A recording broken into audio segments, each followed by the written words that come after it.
My name is Kimberly Faith, and I am an executive coach, speaker, and expert in systems thinking, and I have a message this morning for all of us women.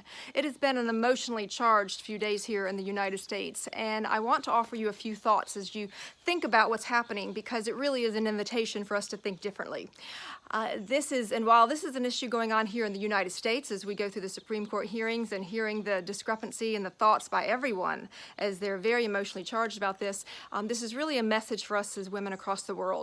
I want to invite you to please climb up on the mountaintop with me for just a minute and see that this is really a symptom of a much larger issue.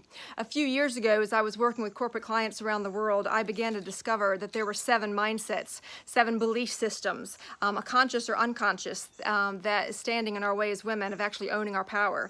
I now call them the Sisterhood of 7. You can download this at yourlioninside.com. I eventually published a book about it because it was so important that I began to see these same belief systems happening over and over and over. Well, the reason I bring this up is because what's happening right now has to do with a sister that I call Darsha. And the unconscious belief is I should accept what is said or done. And I actually help you map out a way that we can see it differently. Why is this important? Well, because I want to invite you to please step out of the judgment. Please detach from the drama that is threatening to suck us all in. What is happening right now, it started with the Me Too movement and certainly happening with the hearings, and its much larger story is the fact that we all have the opportunity to rethink what we've considered normal and to begin to step out and actually articulate our truth. And that's what I want to invite you to do. This story is far greater than this. What's happened is we as women have crossed over an invisible threshold. It happened around 2015. And we have the opportunity to rethink everything that we all have once considered normal. And the amount of power that we have is truly life-altering once we begin to step into that. But for a while, we can be blinded. And I know exactly what that is like because I was blinded for many, many years.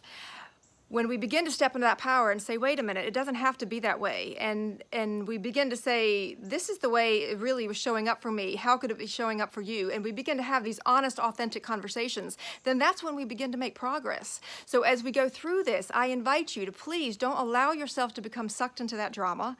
See it, acknowledge it, learn what we need to learn from it. But these are conversations that we can begin having with ourselves, with our mothers, with our daughters, with our friends, with our sons, with our husbands, with the people in our families, as we begin to really dive into what are the lessons for us all. And so please check out yourlioninside.com, download the brochure, and specifically take a look at Darsha, because she is one of the 7 beliefs that shed light into what's really happening with women. And the powerful part of all this is that that's only one of the 7. If we can begin to shift that belief, we can shift all the rest of the beliefs, and we truly can begin to change the world.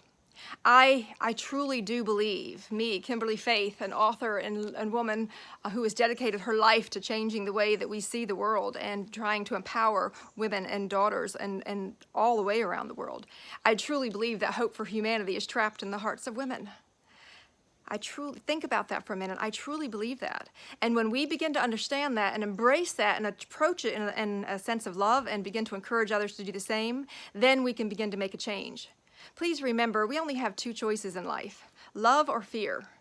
And fear is never enough for sustainable change. For short term, yes, but not for sustainable. So every time we are tempted to go down that slippery slope and think about the fear, please think about the love for the women who are brave enough to stand up and talk, love for the fact of our sons and our daughters that we don't want them to go through these same conflicting kind of things, love for the fact that maybe there is a day soon that we can actually all blossom and live in a world that we each respect each other's opinion.